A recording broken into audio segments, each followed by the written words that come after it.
قرآن کریم ایک ایسی کتاب ہے جس کا علم اتارنے والا خالق اللہ ہے۔ وہ پوری انسانیت اور جنات کو چیلنج کرتے ہوئے فرماتا ہے کہ اگر تمہیں لگتا ہے کہ یہ کتاب اور اس کائنات کو اور خود انسان کو پیدا کرنے والی ہستی یعنی اللہ کی طرف سے یہ کتاب نہیں ہے تو اس قرآن کی کوئی ایک آیت بنا کر دکھا دو۔ یہ چیلنج کچھ مہینے، کچھ دن، کچھ سال کا نہیں بلکہ قیامت تک کے لیے ہے۔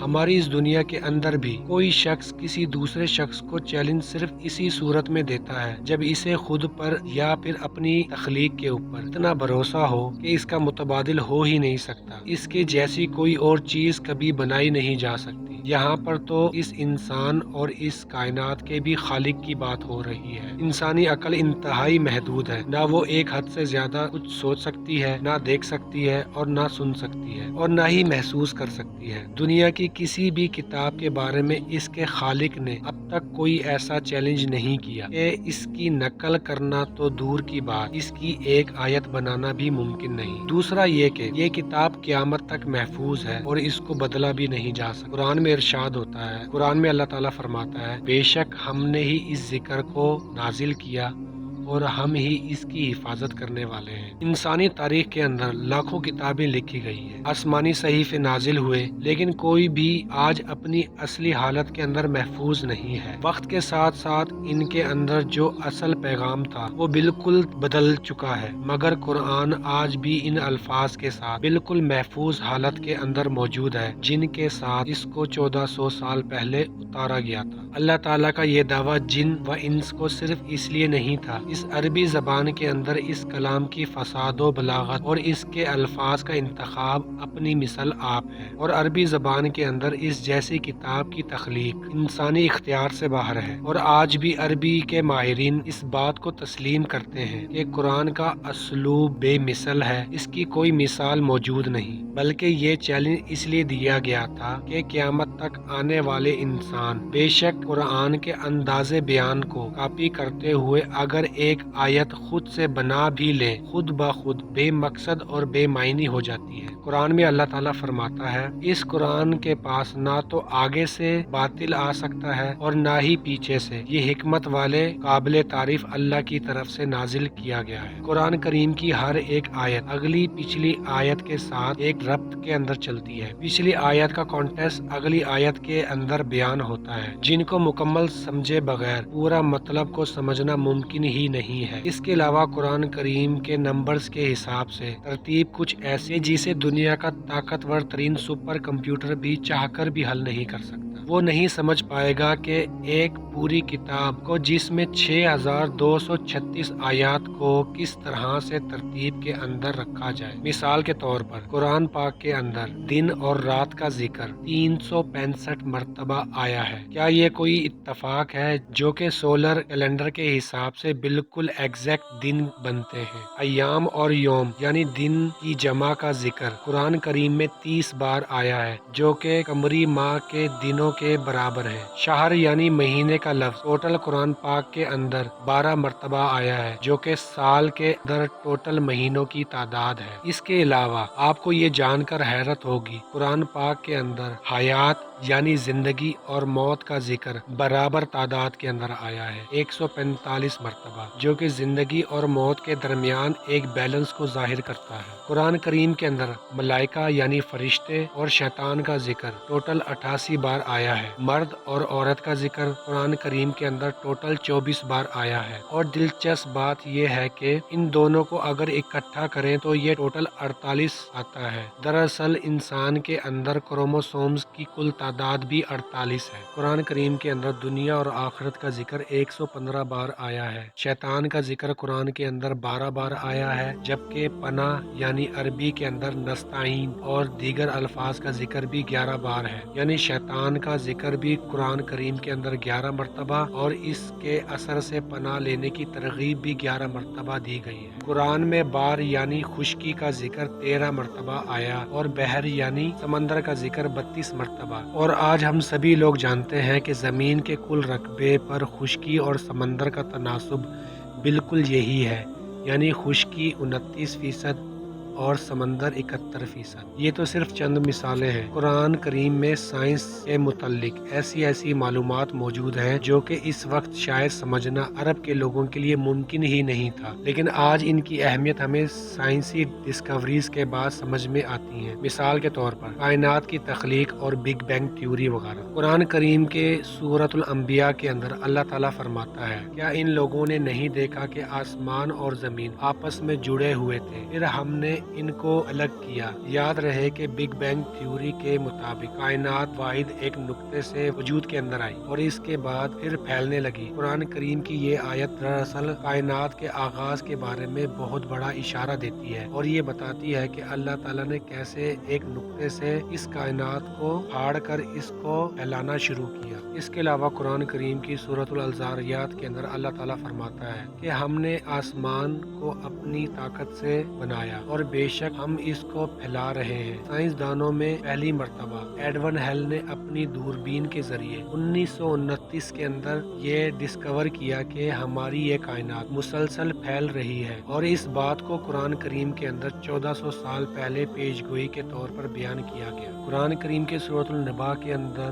بیان ہوتا ہے کہ کیا ہم نے زمین کو بچھونا اور پہاڑ کو میخ نہیں بنایا۔ حالیہ سائنٹیفک ریسرچ نے ثابت کیا ہے کہ پہاڑوں کی جڑیں زمین کے اندر تک ہوتی ہیں اور یہ زمین کی تہوں کو ایک دوسرے کے ساتھ مضبوطی سے جڑے رکھتی ہیں، جیسا کہ کیلیں، بالکل وہی الفاظ جو کہ قرآن کے ہیں۔ سورۃ المومنون کے اندر اللہ تعالیٰ انسانی تخلیق کے مراحل بیان کرتا ہے، یعنی نطفہ، علقہ، مغزہ وغیرہ، یعنی 9 مہینے کے دوران بننے والی تمام اسٹیجز، اور آج کی جدید ایمبریولوجی نے اس بات کی تصدیق کر دی ہے۔ سورۃ الرحمن کے اندر اللہ تعالیٰ فرماتا ہے کہ اس نے 2 سمندروں کو آپس میں ملا دیا اور دونوں کے درمیان یہ پردہ ہے کہ وہ اپنی حد سے تجاوز نہیں کرتے۔ آج ہم سبھی لوگ جانتے ہیں دنیا کے اندر کئی مقامات ایسے ہیں جہاں پر 2 سمندر آپس میں ملتے تو ہیں لیکن ایک دوسرے کے اندر مکس نہیں ہوتے۔ قرآن کریم کی سورۃ الحدید کے اندر ذکر ہے کہ ہم نے لوہا اتارا جس کے اندر سخت قوت اور لوگوں کے لیے فائدہ ہے۔ حالیہ سائنٹیفک ریسرچ کے مطابق لوہا زمین پر پایا ہی نہیں جاتا بلکہ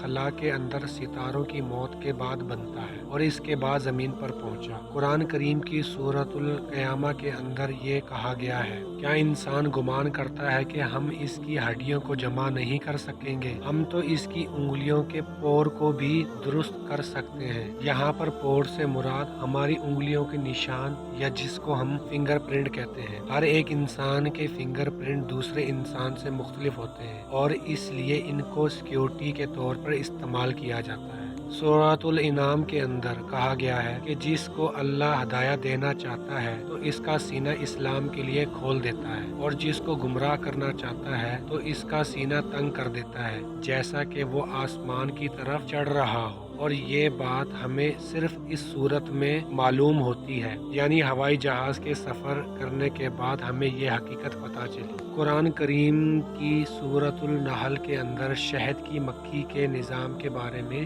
اللہ تعالیٰ فرماتا ہے کہ اللہ نے انہیں اپنی طرف سے اپنے گھر کی تعمیر، پھلوں کے رس جمع کرنا اور شہد بنانے کا حکم دیا۔ آج کی ماڈرن سائنس نے شہد کی مکھی کی مشکل ترین نظام اور ان کے راستوں کو تلاش کرنے کی قدرتی طریقوں کو اب سمجھنا شروع کیا ہے۔ اب آپ مجھے بتائیں کہ کیا کوئی انسان ٹائم سے پہلے اتنی بڑی سائنسی کھوجیں اپنی کتاب کے اندر ٹو دی پوائنٹ لکھنے کی جرات بھی کر سکتا ہے؟ اس کے لیے تو سمجھنا بھی بالکل امپاسبل ہے، اور یہ صرف ایک پوائنٹ ہے۔ قرآن کریم کی صرف ایک آیت کو لکھنے کے اندر بھی سب سے بڑی رکاوٹ ہے، اور یہ بھی ایک پوائنٹ ہے۔ لیکن فرض کریں کہ اگر کوئی انسان، کوئی جن یا پھر کوئی سپر کمپیوٹر اس مرحلے کو بھی اسی طرح سے پار کر لے تو وہ آج سے 1400 سال بعد ہونے والے کسی ایونٹ کو پیش گوئی کی صورت میں اپنی کتاب کے اندر بیان کر سکتا ہے، کیونکہ قرآن کریم کے اندر کچھ ایسی پیش گوئیاں بھی موجود ہیں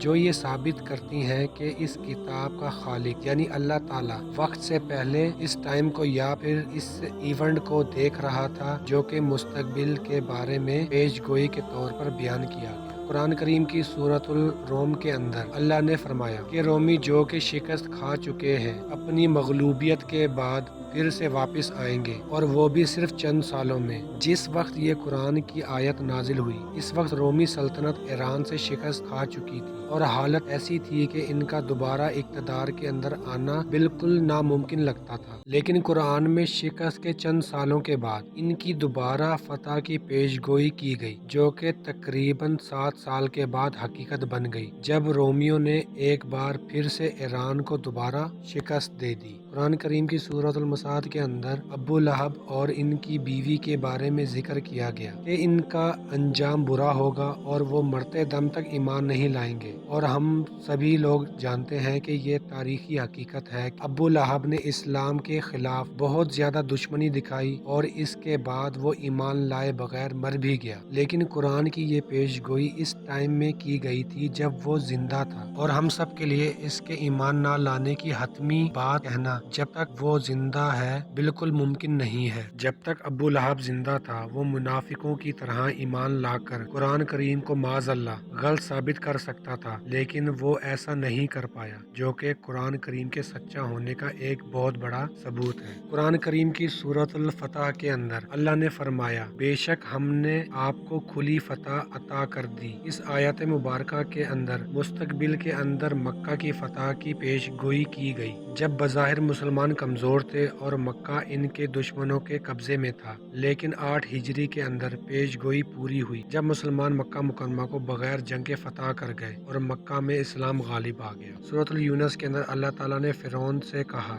آج ہم تیری لاش کو بچا لیں گے تاکہ بعد والے لوگوں کے لیے عبرت ہو، اور ہم نے دیکھا کہ آج بھی مصر کے ایک میوزیم کے اندر اس فرعون کی لاش محفوظ ہو کر عبرت کے لیے موجود ہے۔ اس کے بعد بدر کے موقع پر اللہ تعالیٰ نے مدد کا وعدہ ہو یا پھر پوری دنیا کے اندر اسلام کو پھیلا دینے کا وعدہ، قرآن کریم کی یہ تمام تاریخی حقیقتیں اور مستقبل کی پیش گوئیاں یہ بات ثابت کرتی ہیں کہ کسی انسان اور جن کے لیے یہ ممکن ہی نہیں کہ اس طرح کی پیش گوئیوں کو ٹائم سے پہلے بیان کر سکے۔ قرآن کریم کے پڑھنے سے انسان کو ایک روحانی سکون اور اطمینان قلب ملتا ہے، جو کہ کسی اور کتاب سے ممکن نہیں۔ اس کے الفاظ کا چناؤ، انداز بیان ایسا ہے جو سیدھا دل میں اتر جاتا ہے۔ تاریخ کے اندر کچھ لوگوں نے قرآن کریم کی آیات کی طرح کی آیتیں لکھنے کی بہت کوشش کی، اور مختلف دور کے اندر چند لوگوں نے قرآن کریم کے اس چیلنج کا جواب دینے کی بھی کوشش کی، مگر ان کی یہ کوششیں نہ صرف ناکام ہوئی بلکہ عربی زبان کے ماہرین نے ان کو غیر معیاری اور غیر موزوں قرار دے دیا۔ سب سے مشہور کوشش تھی مسلمہ کذاب کی، جس نے رسول اللہ صلی اللہ علیہ وآلہ وسلم کے زمانے میں نبوت کا جھوٹا دعویٰ کیا اور قرآن کریم کے جیسی آیت لکھنے کی کوشش کی۔ حضرت ابو بکر صدیق رضی اللہ تعالیٰ عنہ کے دور کے اندر اس نے مسلمانوں کے خلاف اپنا ہزاروں کا لشکر جمع کیا، اور اس کے خلاف مسلمانوں نے ایک جنگ لڑی جس کا نام تھا جنگ یمامہ، جو کہ سال 632 کے اندر لڑی گئی۔ اس جنگ میں مسلمانوں نے بڑی بہادری دکھائی،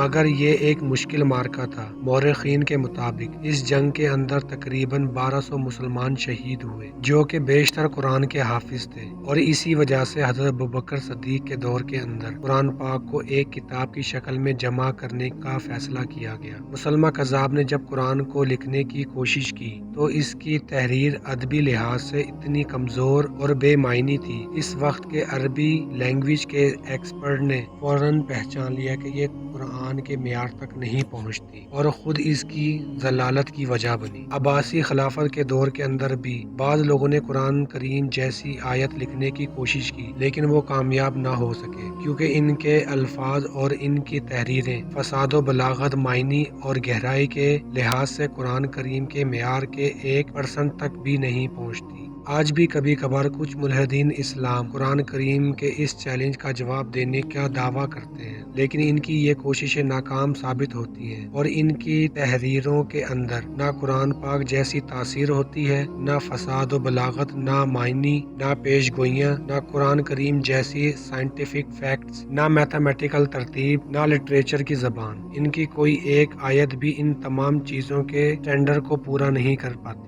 جو کہ ہم نے اوپر بیان کی، اور اسی لیے ان کو تسلیم نہیں کیا جاتا۔ اور اسی لیے اللہ کا چیلنج جن و انس کے لیے یہ نہیں تھا کہ تم کچھ بھی سوچ سمجھ کر قرآن کریم کے اندر کی ایک آیت نہیں لکھ سکتے، بلکہ اس کا اصل مطلب یہ تھا کہ اس ایک آیت کو بھی قرآن کریم کی طرح یہ تمام سٹینڈرڈز اور کوالٹی ٹیسٹ تھے جنہیں آج تک دنیا کی کوئی بھی طاقت پورا نہیں کر پائے گی، اور یہی اس قرآن کے سچا ہونے اور اس کے اتارنے والے رب کے وعدے کا بھی سچا ہونے کا ثبوت ہے۔ اللہ تعالیٰ سے دعا ہے کہ وہ ہمیں سمجھنے اور نیک عمل کرنے کی توفیق عطا فرمائے۔ کمنٹ سیکشن میں آمین ضرور لکھیں۔